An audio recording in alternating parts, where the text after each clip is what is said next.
We've pulled out the absolute best, most jaw-dropping experiences the continent has to offer. So, let's get started.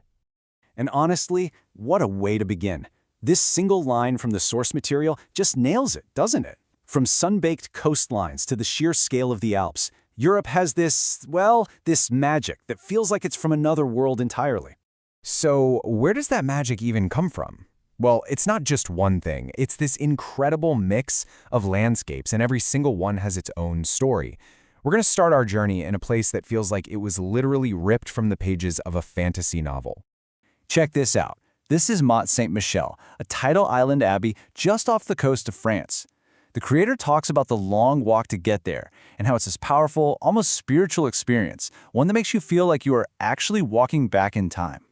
And you can see why it feels so special. The source literally says its narrow streets feel like you're walking into a Harry Potter movie, maybe Diagon Alley. But what's really wild is that this magic is grounded in some very real history.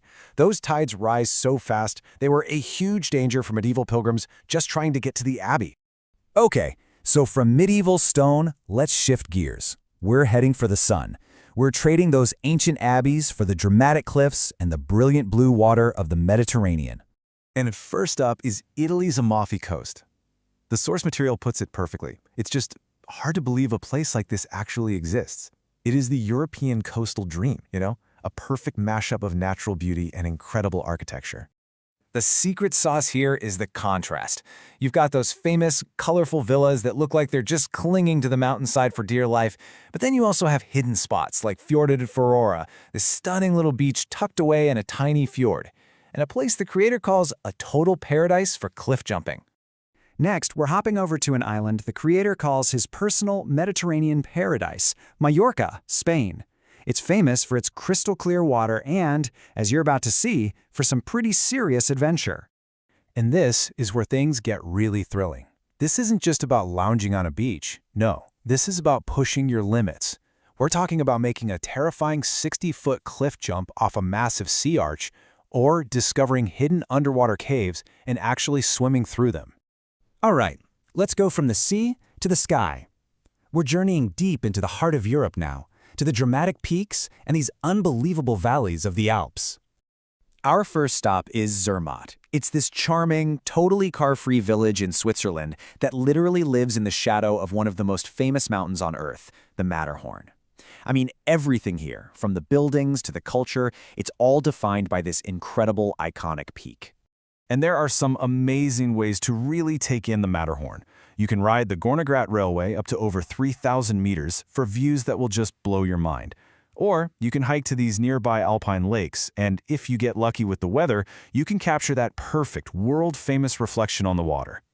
Now let's jump way up to Norway to see a mountain that completely redefines the word epic. This is Trollveggen, also known as the Troll Wall, and trust me, it is on another level. To get why this is so mind-blowing, you only need one number, 1,700 meters. That is the height of the tallest vertical rock face in all of Europe.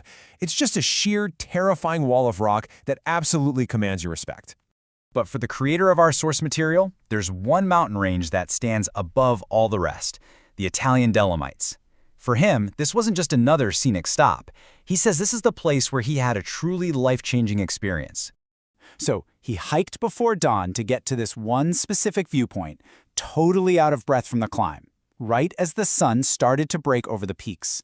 And he says it was, without a doubt, the most incredible sunrise of his life, a moment where he just felt completely and totally alive. And that's the whole point, isn't it? It's not just about seeing pretty places. It's about finding those moments of pure, unfiltered awe that remind you what it even means to be alive. That's the real reason we all travel. Okay, from the raw, wild beauty of the Alps, let's now dive into Europe's human history, a history that is literally carved into the stone of its ancient, beautiful cities. We're going to start in Prague. For more than 1,000 years, this city has been the political, the cultural, and the economic center of Central Europe. And you can feel that history in every single cobblestone street. I mean, this city's roots go so deep. It was founded way back in the 9th century. It was a home for Roman emperors. It flourished during the Renaissance. So today, when you walk across the famous Charles Bridge, you're literally walking on stones that were put there over 650 years ago. Next up, we visit a place the source calls one of Italy's best-kept secrets. This is Matera, a city known for its ancient cave dwellings. It's a place that just feels impossibly old. What is so fascinating about Matera is just its sheer age. Get this, it's thought to be over 9,000 years old. That makes it one of the oldest continuously lived-in cities on the entire planet. It's a direct, living connection to our most distant past, although you might also recognize its timeless streets from a recent James Bond movie. So, wow. We've gone from magical islands and sun-drenched coasts to majestic mountains and cities literally carved from history. It's pretty clear that Europe isn't just one type of place. It's a whole continent of countless stories and endless experiences. And that just leaves one final question, doesn't it? After seeing just a tiny glimpse of everything this continent has to offer, the only thing left to ask is, where will your story begin? Thanks for joining us.